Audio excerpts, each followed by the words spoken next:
Welcome back. In this video, I'll be showing you how to switch profiles on your Onn Google TV streaming box. So you can switch the profile in different ways. One of the ways you can easily do this is by, on the home screen, you should see your profile icon in the top left corner. So you want to highlight it, select it, and then from here, you can now switch between the account that you want to go to. So I'm currently on Cami. If I want to switch to Mischief, I can just select it and then I'll switch to Mischief. And that's one way you can switch profiles. Another way you can do that is by going to the settings menu.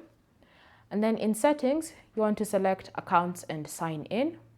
And then from here, you should see all the accounts that are currently on your streaming box.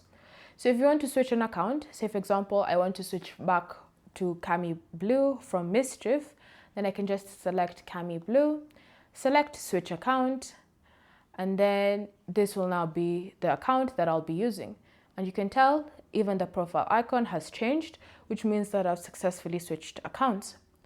So that's how you can switch accounts on your streaming box, on your Onn streaming box. Thank you for watching.